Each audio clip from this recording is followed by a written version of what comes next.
اللہ کی راہ میں خرچ کرو. تو وہ صحابہ تھے, انہوں نے پوچھا کہ کیسے خرچ کریں اللہ کی راہ میں, طریقہ کیا ہے؟ وہ طریقہ بتایا گیا. اللہ کرے دل کے کان کھلے لوگوں کی اور دل کی آنکھیں کھلیں. تو اللہ کی راہ میں جو خرچ کیا جاتا ہے جس کو نیکی کہا جاتا ہے, اللہ کی راہ میں خرچ کرنا نیکی ہے. تو سب سے پہلے کہاں خرچ کریں؟ کچھ لوگ سمجھتے ہیں مسجد بنانا ہے, کچھ لوگ سمجھتے ہیں مدرسہ بنانا ہے, کچھ لوگ کیا سمجھتے ہیں کنواں کھدوانا ہے, کچھ لوگ سمجھتے ہیں یہ کرنا یہ کرنا یہ کرنا. قرآن کہہ رہا ہے, کان کھول کے سن لیں, اور جو لوگ دور نزدیک سے سن لیں وہ بھی سن لیں.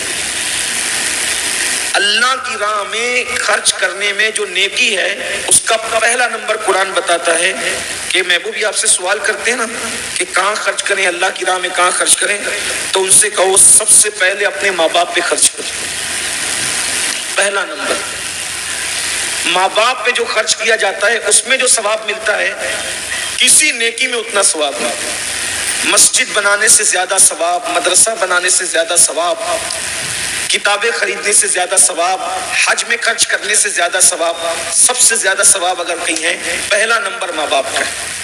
اب آپ دیکھیے بہت لوگ ایسے ہیں کہ جن کے ماں باپ ترستے ہیں دواؤں کے لیے, بچے دوا تک نہیں دلاتے. اور وہی لوگ اگر کسی جلسے میں جائیں, پروگرام میں جائیں اور چندے کا اعلان ہو تو 11,000 25,000 تک لکھاتے ہیں تاکہ پتہ چلنا چاہیے کہ فلاں سیٹ صاحب نے اچھی باتیں لکھائی ہے, خوشی کی بات ہے. لیکن پہلا نمبر ماں باپ کا ہے. اور آپ کو یہ بھی کہہ دوں اگر آپ اپنے ماں باپ پہ خرچہ نہیں کرتے کہیں بھی کر لو قبول نہیں. ماں باپ کو ترسا گے جہاں برساؤ گے قبول نہیں. قرآن نے پہلا نمبر ماں باپ کا دیا. ان پر خرچ کرنے میں جو ثواب ہے تھوڑا سا ہم اپنے آپ میں ڈوب کر سوچے ذرا. دوستوں کو گفٹ دیا جاتا ہے, بیوی کو گفٹ دیا جاتا ہے, ٹیچر کو دیا جاتا ہے, فلاں کو دیا جاتا ہے, فلاں. کبھی گفٹ ماں باپ کو بھی دیا؟ سوچیں آپ. مسلمان اصل میں قرآن سے دور ہوئے. تو اللہ فرماتا ہے پہلا نمبر پہلے ماں باپ پہ, پھر ماں باپ کے بعد اگر کسی پہ خرچ کرنا ہے تو قریبی رشتہ دار.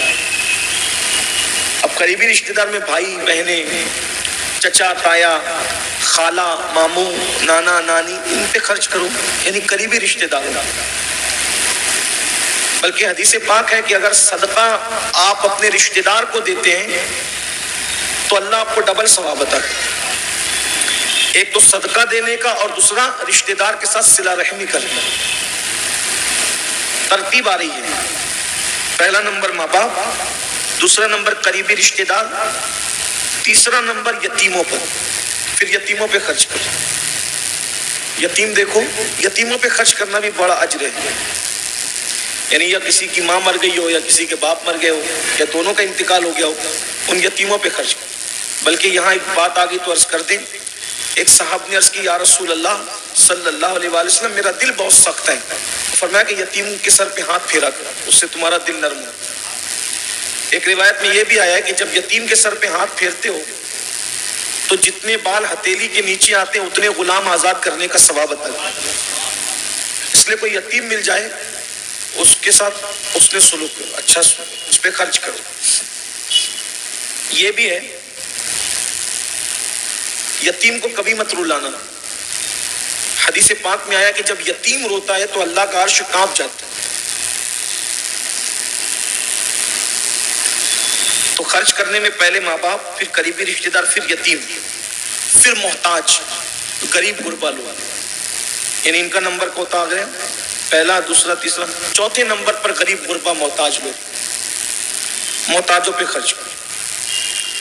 پانچواں نمبر مسافروں پہ خرچ کرو. اس دور میں اصل میں لوگ سفر کرتے تھے نا, گھوڑے سے, کچر سے, پیدل, تو توشہ سفر ختم ہو جاتا تھا, پیسے ختم ہو جاتے تھے تو وہ پریشان ہو جاتے تھے. تو اس لیے مسافروں پہ خرچ کرنے کا.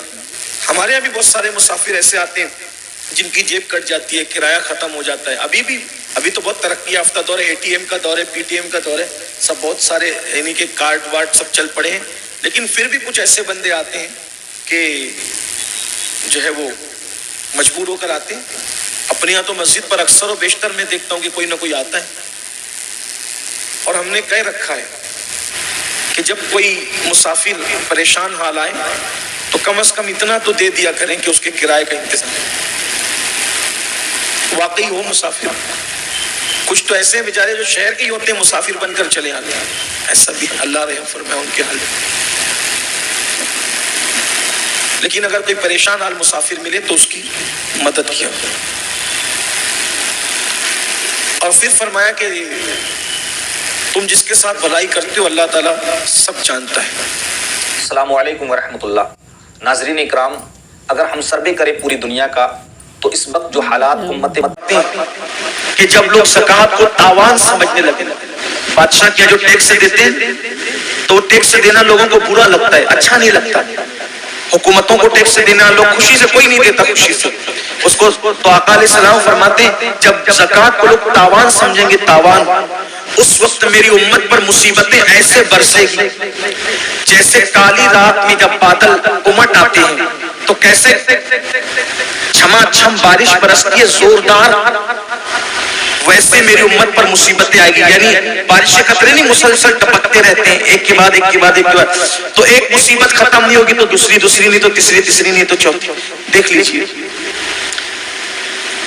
4 مہینے کاروبار بند کر سکتے ہیں لیکن 2.5% زکوٰۃ نہیں نکال سکتے. لاکھوں لاکھ روپیہ لوگ لے کر کے بھاگ جائیں, زکوٰۃ نہیں نکالیں گے, خوش دلی سے نہیں نکالیں گے. زکوٰۃ نکالنے کی برکت کیا ہے؟ زکوٰۃ نکالنے کی برکت یہ ہے کہ اگر تم زکوٰۃ اپنی پوری نکالو خوش دلی کے ساتھ, خوش دلی کے ساتھ, اللہ تمہاری عمر میں اضافہ کرے, مال میں اضافہ کرے. ایک حدیث پاک ہے, ایک شخص تھا حضرت سلیمان علیہ السلام سے بہت محبت کرتا تھا. معاف کیجیے گا, سلیمان علیہ السلام کے والد حضرت داؤد علیہ السلام سے بڑی محبت تھی اس کو.